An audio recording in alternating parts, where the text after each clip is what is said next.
அஸ்ஸலாமு அலைக்கும் வரஹ்மத்துல்லாஹி வபரகாத்து. அன்பினிய இஸ்லாமிய சொந்தங்களே, 18/3/2024 அன்று இந்த வீடியோ பதிவாக்கப்படுகிறது.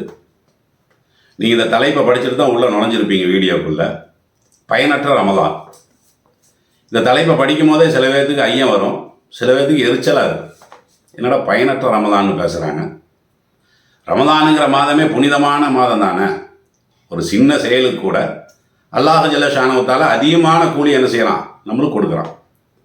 பயனுள்ள ரமலான் தான் சொல்லணும். அதனால் பயனற்ற ரமலான், ரமலானையே மட்டப்படுத்துகிற மாதிரியில் இருக்குது அப்படிங்கிற மாதிரி சில பேர்த்துக்கு எரிச்சலும் சில பேர்த்துக்கு சந்தேகமும் வரலாம். பயனற்ற ரமலான் நம்ம சொல்கிறோம் பார்த்தீங்களா, அதே மாதிரி பயனற்ற ஹஜ்ஜுன்னு கூட சொல்லலாம், பயனற்ற ஜக்காத்துன்னு சொல்லலாம், பயனற்ற சதக்கான்னு சொல்லலாம். ஏன் குரான்லேயே அல்லாஹ் சொல்லி தானே காட்டுறான், இப்போ வயலுள்ளி முசல்லி, தொழக்கூடியவர்களுக்கு கேடு உண்டாகட்டோங்கிறான். அதான் அந்த தொழுகை பயன் தராதுங்கிறான். அந்த அர்த்தத்தில் சொல்கிறான் ஃபவைலுல்லில் முசல்லி. 107வது அத்தியாயத்தை முழுசாக படிங்க. இப்போ அந்த அத்தியாயத்தில் எல்லாம் என்ன சொல்கிறான், தொழக்கூடிய நபருக்கு கேடு உண்டாகட்டோங்கிறான். தொழுகையை எல்லாம் கடமையாக்கணுன்னு எதுக்கு, நம்மளுக்கு கேடு தர்றதுக்கா? நாம் தொழுகையை கடைபிடிக்கிறோமே ஓரளவுக்கு, எதுக்கு? அந்த தொழுகையின் மூலம் கேடை சம்பாதிக்கிறதுக்கா? இல்லைல்ல. ஆனால் அல்லாஹ் என்ன சொல்கிறான், ஃபவைலுல்லில் முசல்லீன், தொழக்கூடிய நபருக்கு கேடு உண்டாட்டோங்கிறான். ஏன் அல்லாஹ் இப்படி சொல்கிறான்? அது தொடர்ந்து படிக்கும் போது தான் விளங்குது. அல்லதீனஹும் அன் ஸலாத்திஹிம் சாஹூன், தொழுகையிலே அவர்கள் பொடும்போக்கானவர்களாக இருப்பார்கள். தொழுகைக்குன்னு சொல்லி ஒரு முறை இருக்குல்ல, தொழுகைக்குன்னு சொல்லி ஒரு கண்ணியம் இருக்குல்ல, தொழுகைக்குன்னு சொல்லி ஒரு ஒழுங்கமைப்பு இருக்குல்ல, அப்போ தொழுகைக்குன்னு சொல்லி ஒரு தக்குவாவெல்லாம் இருக்கத்தானே செய்யுது. அதெல்லாம் இல்லாமல் பொடும்போக்காக என்ன செய்வாங்க, தொழுவார்கள். அப்போ அவனுடைய பார்வையில் தொழுகை நிறைவேற்றியதாக அவன் நினைக்கிறான். அந்த தொழுகையின் மூலம் பயன் தரும்னு அவன் நினைக்கிறான். இது பயனற்ற தொழுகை. இப்படிப்பட்ட தொழுகையாளிகளுக்கு கேடு தான் இருக்குது அப்படின்னு சொல்லி அல்லாஹ் ஜல்ல ஷானஹு தஆலா தன்னுடைய திருமறை குர்ஆனில் ரொம்ப தெளிவாக சொல்கிறானா இல்லையா? இன்றைக்கு அதே மாதிரி தான் இந்த ரமதான் மாதம். இந்த ரமதான் மாதத்தை நம்ம பயனுள்ள மாதமாக பயன்படுத்தி கொண்டிருக்கிறோமா, பயனற்ற மாதமாக பயன்படுத்தி கொண்டிருக்கிறோமா? நடைமுறையில் பார்த்தீங்கன்னா ரமதானை நம்ம நாசமாக்கிட்டு இருக்கிறோம். நாம் நாசமாக்குறதோட அடுத்தவர்களுடைய ரமதானையும் நாசமாகுவதற்கு நாம் காரணமாக இருந்து கொண்டிருக்கிறோம். எந்த அளவுக்கு ரசூல் ஸல்லல்லாஹு அலைஹி வஸல்லம் அவர்கள் இந்த ரமதான் சம்பந்தமாக சொன்னாங்க. சஹீஹு தர்கீபுல 1082வது செய்தியாக இடம்பெற்றிருக்கக்கூடிய செய்தி என்னன்னா, லா ஷாப்ப வான்து சாயிமா, அதாவது நீங்கள் நோன்பு இருக்கிற நேரத்தில் யாரையுமே திட்டாதீங்க. நீங்கள் நோன்பு வச்சிருக்கிறீங்கன்னா யாரையுமே திட்டக்கூடாதுங்கிறாங்க. யாரையும் திட்டக்கூடாதுன்னா என்னது? அது நம்ம என்ன விளங்கி வச்சுருக்கோம், பொண்டாட்டியை திட்டலான்னு விளங்கி வச்சுருக்கிறோம், புள்ள குட்டிகளை திட்டலான்னு விளங்கி வச்சுருக்கிறோம்.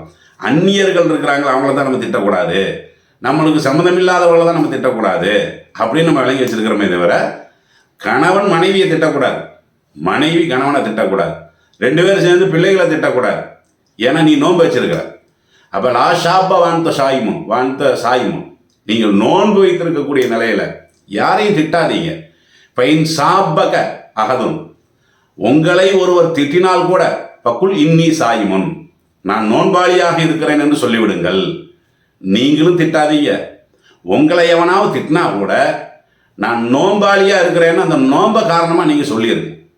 அப்படி சொல்லக்கூடிய நேரத்தில் வைன் குந்த காய்மன் ஃபஜிலிஸ், நீங்கள் நின்ற நிலையில் இருந்தால் உட்காந்துருங்க. ஏன்னா நின்றுட்டு இருக்கும்போது ஒருத்தன் சத்தம் போட்டான்னு வைங்களேன், திடீர்னு ஆவேசத்தில் நம்ம என்ன செய்வோம்னா அவனை அடிக்க போவோம், அல்லது பதிலுக்கு பதில் நம்ம திட்டிடுவோம். அப்போ அந்த மாதிரி உங்களுக்கு டென்ஷன் கூட வந்துடக்கூடாது. டென்ஷன் கூட உங்களுடைய நோன்பை பயனற்ற நோன்பாக மாற்றிடும், அந்த ரமதானை பயனற்ற ரமதானாக மாற்றிடும். அப்படிங்கிற அளவுக்கு ரசூல் ஸல்லல்லாஹு அலைஹி வஸல்லம் அவர்கள் சொல்லத்தானே செஞ்சாங்க. இன்னைக்கு ரமதான் மாதத்தில் இந்த 2024 கூட நம்ம சில வீடியோக்களை பார்க்குறோமே, சமூக வலைதளத்தில் பரப்பித்தான் இருக்கிறாங்க. என்ன வீடியோ? சண்டை போடுற வீடியோ.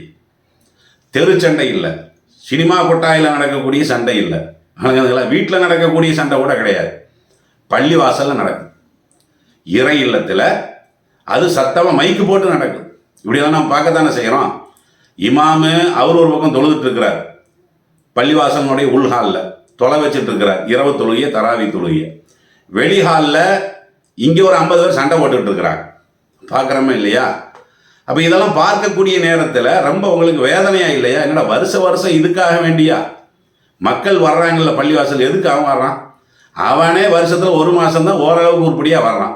11 மாதம் நம்ம நன்மையை சம்பாதிக்கலை, இந்த ஒரு மாதத்துலேயே நம்ம என்ன செய்வோம், நன்மையை சம்பாரிச்சுக்கோன்னு சொல்லி அவனே அந்த ஒரு மாதம்தான் பள்ளியோட தொடர்போடு இருக்கிறான். அவனுடைய அமலையை நாசமாக்குற மாதிரி நடந்துக்கிட்டு தான் இருக்குது. அப்போ இது வருஷம் இப்படி நடக்குது. வருஷம் ரமதானில் பார்த்தீங்கன்னா அந்த பள்ளியில் சண்டை, இந்த பள்ளியில் சண்டை அப்படின்னு சொல்லி இந்த வீடியோக்களையெல்லாம் நீங்கள் என்ன கமிட்டி சண்டை, நிர்வாக சண்டை, இதில் யார் பக்கம் நியாயம் இருக்குது, யார் பக்கம் அநியாயம் இருக்கிறது, இது நம்ம பேசலை. அது நம்மளுக்கு தேவையும் இல்லை அதை பேசுறதுக்கு அந்த ரமதான் மாதங்கிறது. அப்போ என்னன்னா ஒரு பக்கம் அதாவது கேஸும் கொடுத்துருப்பாங்க, அது சட்ட ரீதியான நடவடிக்கையும் இருக்கும், அதுபோக பள்ளிக்குள்ளே சண்டையும் நடந்து கொண்டிருக்கும். பார்க்குறோமா இல்லையா? பாருங்க, ரசூல் ஸல்லல்லாஹு அலைஹி வஸல்லம் அவர்கள் சாதாரணமாக நீங்கள் திட்டக்கூடாதுன்னாங்க நோன்பை வைத்து கொண்டு. இப்போ பள்ளிவாசல்லையே சண்டை நடக்குது இல்லை, பள்ளிவாசல்லே அந்த குரலெல்லாம் உயர்த்தி பார்க்குறோமா இல்லையா? துவா செய்ய முடிகிறதா, தொழுகையை நிறைவேற்ற முடிகிறதா? அப்போ இது மாதிரி மக்கள் எல்லாம் ரொம்ப விரக்தியாக இருக்கிறாங்களா இல்லையா? இதெல்லாம் பயனற்ற நோம்பாயிரும், பயனற்ற ரமதான் ஆயிரும். நல்ல கவனமாக இருந்து கொள்ளணும். ரசூல் ஸல்லல்லாஹு அலைஹி வஸல்லம் அவர்கள் கூட என்ன சொன்னாங்க, மல்லம் எத கவுல சூரி வல் அமல பிஹி வல் ஜஹல ஃபலைஸலில்லாஹி ஹாஜத்துன் ஃபி ஐயதா தாமஹு வ ஷராபா. பொய்யான வார்த்தைகளை, அதே மாதிரி பாவமான செயல்பாடுகளை, ஜூர்னா என்னது, பாவமான வார்த்தைகளை, பாவமான செயல்பாடுகளை, வல் ஜஹல மடமைத்தனத்தை. ஒரு முஸ்லீம் எல்லாத்துலேயும் அறிவுபூர்வமாக நடக்கணும். உங்கள் கையில் குரான் இருக்கு, அதை வச்சு தான் நீ என்ன செய்கிற, பெருமை அடிச்சுக்கிட்டு இருக்கிற. ரமலான் மாதத்தில் அல்லாஹ் குரானை கொடுத்தான் பெருமை அடிச்சுட்டு இருக்கிறீங்கல்ல. அந்த குரானில் ஒரு விஷயத்தை எப்படி அணுகுவது என்று முறை சொல்லப்பட்டிருக்கா இல்லையா? தெளிவாக சொல்லப்பட்டிருக்குல்ல. அதனால தான் இந்த ரமலான் மாதமே சிறந்ததுங்கிறது. அப்போ அந்த குரானையே தூக்கி எறிகிற மாதிரி நடக்கக்கூடிய நீ இதை எப்படி பயனுள்ள ரமலான்னு சொல்லுவேன்? உன் விஷயத்தில் இது பயனற்ற ரமலானா பயனுள்ள ரமலானா? உன் விஷயத்தில் இது பயனுள்ள நோன்பா இல்லை பயனற்ற நோன்பா? நல்லா கவனமாக சிந்திச்சு பாரு. அப்போ இது மாதிரி ரசூல் ஸல்லல்லாஹு அலைஹி வஸல்லம் அவர்கள் என்ன செய்கிறாங்க, இந்த மாதிரியான அடிப்படையில எல்லாம் யாருடைய ரமலானாவது இருக்குமேயானால் அவர்கள் பசித்திருந்ததிலே, தாகித்திருந்ததிலே அல்லாஹ்வுக்கு எந்த தேவையும் கிடையாது. அல்லாஹ்வுக்கு என்ன தேவை இருக்குது? நாம் சாப்பிடாமல் இருக்கிறனால அல்லாஹ்வுக்கு என்ன? அதனால என்ன? சாப்பிடாமல் இருக்கிறதுனால அல்லாஹ்வுடைய கஜானா கூடிற போகுதா? இல்லை நாம் யாருமே நோன்பு வைக்கலை அப்படின்னு சொல்லி எல்லாருமே நம்ம சாப்பிடவே ஆரம்பிச்சிட்டோன்னு வைங்களேன், அல்லாஹ்வுடைய கஜானா குறைஞ்சிட போகுதா? இதனால் அல்லாஹ்வுக்கு என்னங்கிறேன். அப்போ இந்த ரமதானை வழங்கியதன் மூலமாக, நோன்பை வழங்கியதன் மூலமாக சில மாறுதல்களை, வாழ்வியல் ஏற்றங்களை, விழிப்புணர்வை, அந்த ஈமானிய உணர்வை, அதுக்காக தானே அல்லாஹ் நம்மளுக்கு இதெல்லாம் கடமையாக்கி இருக்கிறான். எல்லாக்கும் தத்தக்கொண்டு தானே. அப்போ இறையச்சமுடையவர்கள் எப்படி நடப்பார்களோ அந்த மாதிரி இன்றைக்கு இந்த பிரச்சனைகள் எல்லாம் நடந்து கொண்டிருக்கிறதா? சாதாரணமாக மற்ற இப்போ கோயிலில் சண்டை போடுறான்ல, சர்ச்சில் சண்டை போடுறான்ல, ஒரு அரசியல்வாதியில் சண்டை போட்டு தான் தெரிஞ்சுக்கிட்டு இருக்கிறான். எப்படி சண்டை போடுறான், அதுக்கு இதுக்கு என்ன வித்தியாசம் இருக்கிறது அப்படின்னு கேட்கக்கூடிய அளவிற்கு நம்மளுடைய நிலைமை இருக்குது. பார்க்க தானே செய்யணும். அப்போ எந்த அளவுக்கு ரசூல் ஸல்லல்லாஹு அலைஹி வஸல்லம் அவர்கள் சொல்கிறான்னு கேட்டால், முஸ்லீம் என்ற கிதாபில் 1151வது செய்தியாக இடம்பெற்றிருக்கிறது. அஸ்யாமு ஜுன்னாங்கிறாங்க. இந்த நோன்பு என்பது ஒரு கேடயம்.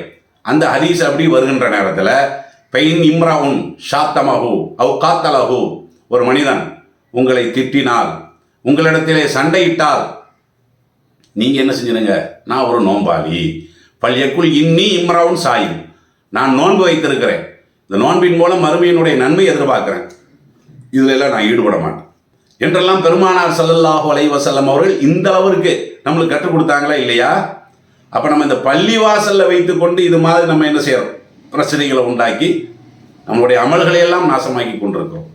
பிறர்களுடைய அமல்களும் நாசமாக்குவதற்கு காரணமாக இருக்கிறோம். விளங்குதுங்களா? இதெல்லாம் நீங்கள் சிந்தித்து பாருங்கள். இதெல்லாம் நம்ம சொல்லி தெரிய வேண்டிய அவசியமே கிடையாது.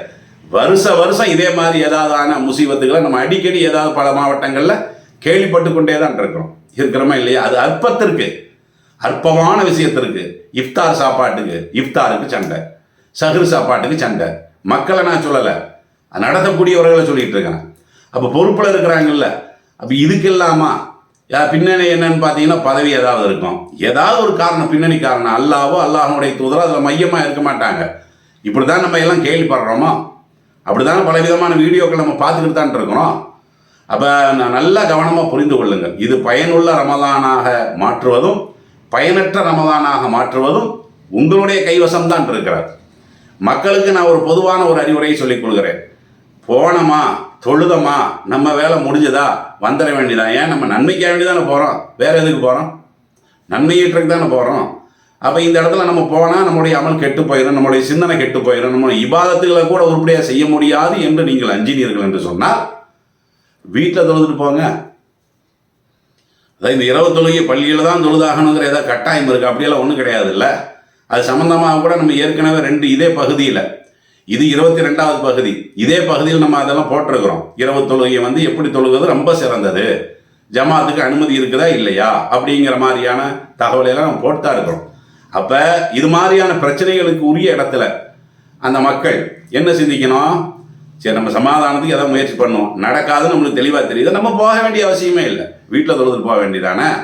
அதனால் நல்லா விளங்கிக் கொள்ளுங்கள், யாருடைய நன்மையாலும் மறுமையில் நம்மளுக்கு வெற்றி கிடைக்காது.